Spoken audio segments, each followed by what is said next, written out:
göçünü uğradım, göçünü uğradım da aynen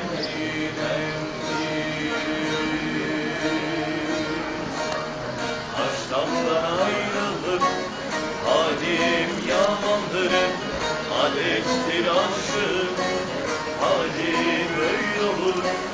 Yaramını aldım, çevri bir başım, mecnun dedik benim, hey dost dedim öyle olur.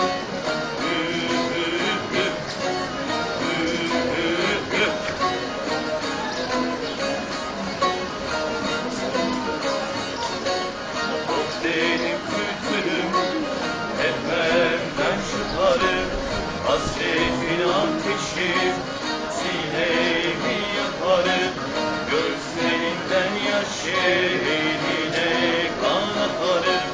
Bahar yağmur hey dost dedim öyle olur.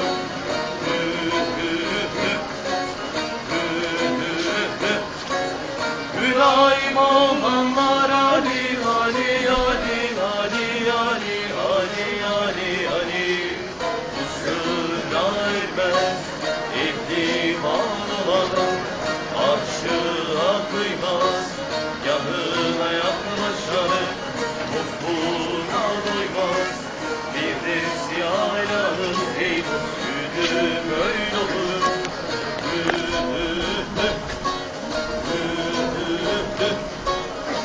Hey dost, hey dost, hey dost, hey dost, yürüyelim şimdiden sonra vurdu. Asrı yitiren kopar seyirtir, senin aşkın bana bir dost çağırdı. Dost bende yareler gürültülü. Hey dost, hey dost, hey dost, hey dost,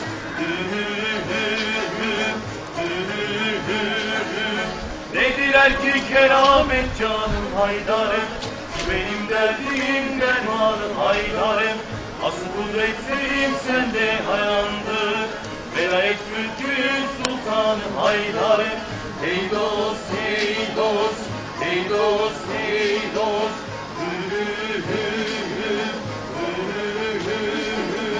la ilahe illallah diyelim Allah Allah. Salli ala Muhammed.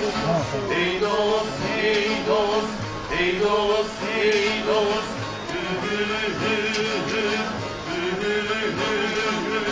Çeker bir İsmail'in nazını, süren dedim Muhammed'e yüzünü. Kara yerde karın canın izini, fark edip de izi sürene yalvarım.